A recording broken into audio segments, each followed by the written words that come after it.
I was sitting in our kitchen on a quiet Saturday morning coffee mug, warming my hands watching Jessica pack her golf bag by the front door. Sunlight streamed through the windows, filling the room with that golden glow that makes everything feel peaceful. She looked beautiful in her white tennis skirt, her hair pulled back in a high ponytail, that bright smile on her face, as she turned to me and said, "I love you."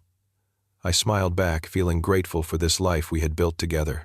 We had been through some rough patches, sure, but I thought we were finally on solid ground. I had no idea that everything I believed about my marriage was about to shatter in the most unexpected way.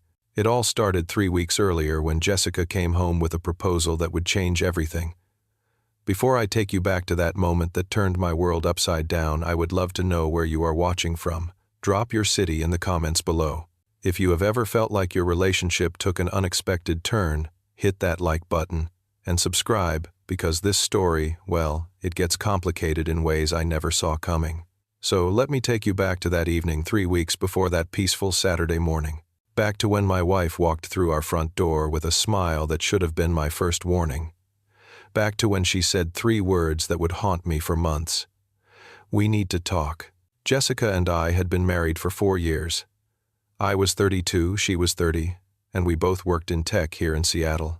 We met at a software company downtown, bonded over late-night coding sessions and terrible office coffee. The first 2 years were incredible. We went hiking every weekend, exploring trails in the Cascades. We cooked dinner together most nights, trying new recipes and laughing when things went wrong. We talked about everything from stupid memes to our dreams of starting a family someday. But year 3, things shifted. Jessica got promoted to senior product manager. It was amazing for her career, but it meant longer hours, more travel, less time for us. I understood. I was proud of her. But I would be lying if I said I did not feel lonely. Our weekend hikes turned into her catching up on emails while I watched TV alone. Our cooking nights became me ordering takeout while she worked late. We tried couples counseling 2 months back, and honestly, I thought it was helping. We had just bought a house in Bellevue 2 months ago, a beautiful place in the suburbs with a big backyard. I spent weeks fixing it up, painting the bedroom, her favorite shade of blue building, raised garden beds where we could grow tomatoes and herbs together. I thought we were starting fresh. Then came that Thursday evening in June. The sun was still bright at 7 p.m., summer light pouring through our kitchen windows. I was making pasta carbonara, Jessica's favorite, stirring the pan, when I heard her car pull into the driveway. She came home earlier than usual, which surprised me. When she walked in, something was different. Her face held this strange mix of nervousness and excitement, like she was about to jump off a diving board, but was not sure if there was water below. She sat down at the kitchen table without touching the food I had plated for her. Her fingers drummed against the wood. "Marvin, we need to talk about us." My stomach dropped. I set down my fork suddenly, not hungry anymore. "Okay, I have been thinking a lot about our marriage," she continued, not meeting my eyes. "I love you. I really do. But I feel like we have lost our spark. Like we are just going through the motions." "I know things have been hard," I said carefully, "but we are working on it right. That is what therapy is for." She took a deep breath. "I think we need something more radical. I have been reading about open marriages." The words hit me like a punch to the gut. Open marriage. I stared at her, trying to process what I was hearing. "What, Jessica? What are you talking about?" "Just hear me out," she said quickly. "It is not about not loving you. It is about feeling alive again, about exploring who we are as individuals. Some couples say it actually helps them appreciate each other more." My mind was racing. "Is there someone else?" "No," she said, but there was a hesitation in her voice that made my chest tighten. "This is not about anyone specific. It is about us growing as individuals within our marriage." I sat there in silence, fork still in my hand, the pasta getting cold on my plate. Every part of me wanted to scream no, to tell her this was insane. But another part of me, the part that was terrified of losing her, whispered that maybe I should consider it. Maybe this was the only way to keep her. "Can I think about it?" I finally managed to say. "Of course," she said, reaching across the table to squeeze my hand. "Take all the time you need." The next 2 days were torture. I barely slept. I spent hours on my laptop searching for information about open marriages. I read articles, forum posts, success stories, and disaster stories. Some people made it work. Most did not. But the fear of losing Jessica completely was stronger than my fear of what this might do to us. I kept telling myself that maybe she just needed to know she had the option. Maybe she would not actually do anything. Maybe this was just a phase, and if I was mature and understanding enough, she would realize she did not need this after all. On Saturday night, I found her in the living room, reading on her tablet. I sat down next to her, my heart pounding. "Okay," I said quietly. "Let us try this." Her face lit up in a way I had not seen in months. She threw her arms around me, holding me tight. "Thank you," she whispered. "Thank you for being so open-minded. I love you so much." We spent the next hour setting up rules. Always be honest with each other. Always practice safe intimacy. No bringing people back to our house. No developing deep emotional connections.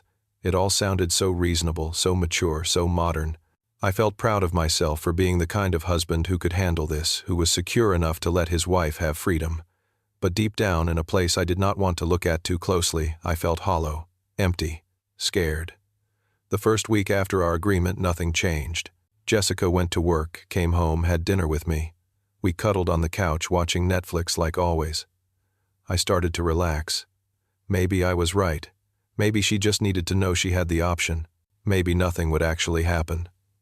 Then at the end of week 2, she looked up from her phone during dinner and said casually, "I matched with someone on an app. We are going out for drinks Friday night." It felt like being slapped. Hard. But I forced a smile. "Okay. Have fun." That Friday night I sat alone in our house. I drank 3 beers, tried to watch a movie, could not focus on anything. Every time I looked at the clock, I imagined where she was, what she was doing, who she was with. She came home at 11:30, kissed my cheek and said, "Thanks for being so understanding." I lay in bed next to her that night, watching her sleep peacefully, feeling a distance between us that had nothing to do with physical space. That is when I met Diana, our new neighbor, and everything got infinitely more complicated. It was a Saturday morning 2 weeks after Jessica started seeing other people. I needed to do something with my hands, something to keep my mind from spinning, so I was out front fixing our fence. The wood had started to rot in a couple of places, and I figured replacing the boards would give me a purpose for a few hours. That is when I heard a voice from next door. "Hey, you must be my new neighbor." I looked up to see a woman walking across her front lawn toward me.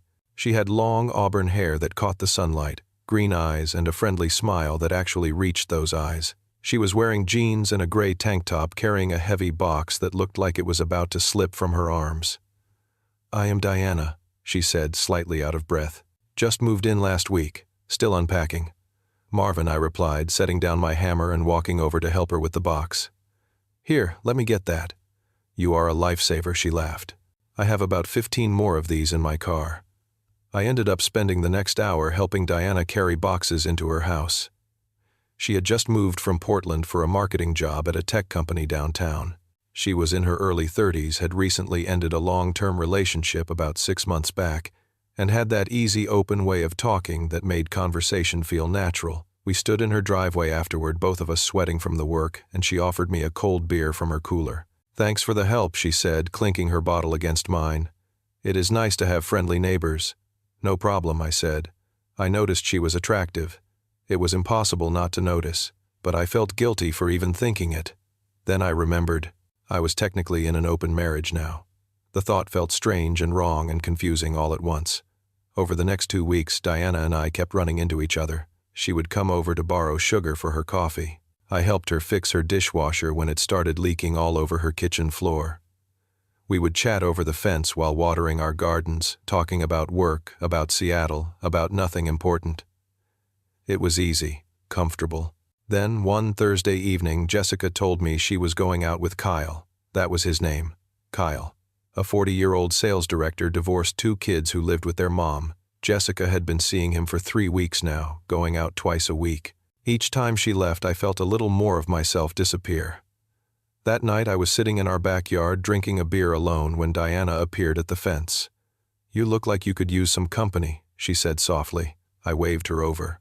She climbed through the gap in the fence, settled into the chair next to mine, and we sat there in comfortable silence for a moment. "Rough day?" she asked. "You could say that." She did not push. We just sat there watching the sky turn from blue to pink to purple. Then she started talking about her ex-boyfriend, about how he had cheated on her with a coworker, about how she had ignored all the signs because she did not want to see them. "Sometimes people do not know what they have until it is gone," she said, looking at me. "And sometimes by then, it is too late." I found myself opening up to her, not about the details of my marriage, but enough to let her know things were complicated. She listened without judgment, without trying to fix anything. She just listened. We talked until midnight, our voices low in the summer darkness, and when she finally stood to go home, I felt lighter than I had in months. "Thanks," I said, "for tonight." She smiled. "Any time, neighbor." After that night, Diana and I spent more time together. When Jessica was out with Kyle, which was happening 3 times a week, now Diana and I would go hiking on the trails we both loved. We cooked dinner together, tried new recipes, laughed at our mistakes. We watched movies on her couch, shared a bottle of wine, talked about everything from our childhoods to our dreams for the future.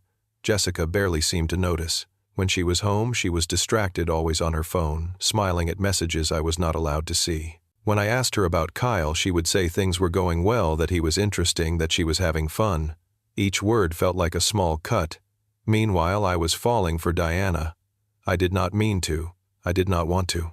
But she was there when I needed someone, and she understood what it felt like to be hurt. We connected in ways Jessica and I had not connected in years. One night, after watching a movie at her place, Diana sat closer to me on the couch than usual. Our knees touched. I could smell her perfume, something light and floral. We looked at each other, and there was this moment, this pull, where I almost kissed her. But I pulled back. "I am sorry. I cannot. I am still married." She nodded slowly.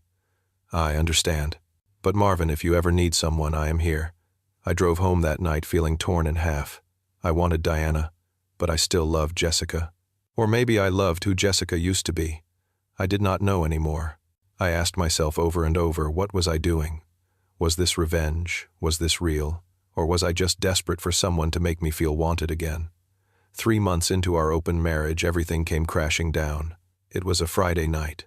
Jessica came into the bedroom while I was reading, her overnight bag in hand. "Kyle's kids are at their mom's house this weekend," she said casually. "I am going to stay over at his place tonight." My blood went cold. "Stay over. That is against the rules, Jessica. We said no sleepovers." "I know, but his kids are never gone. This is a rare chance for us to have real time together." She was already moving toward the door. "I will be back tomorrow. Thanks for being cool about this." She kissed my cheek and left before I could say anything else. I sat there in our bedroom in the house I had worked so hard to make perfect for us, and felt something break inside me. This was not what I wanted. This had never been what I wanted. I had agreed to save our marriage, but I was losing her anyway. An hour later, I heard a buzzing sound from the kitchen. Jessica's old phone, the one she kept as a backup alarm clock, was sitting on the counter. A message lit up the screen.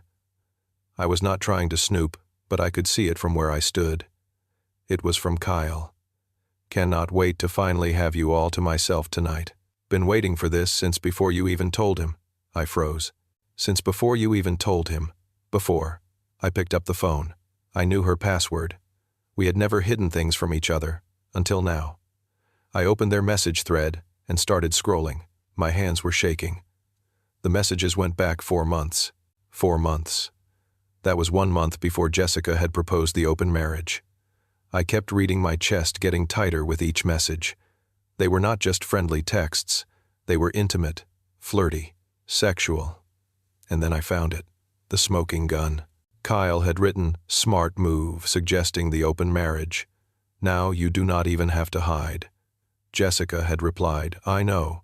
He is so naive, he actually thinks this is about growth." I sat down hard on the kitchen floor, phone still in my hand. Everything made sense now. The proposal had not been about saving our marriage or exploring freedom or any of that. It had been about covering up an affair. She had been sleeping with Kyle for a month before she even talked to me.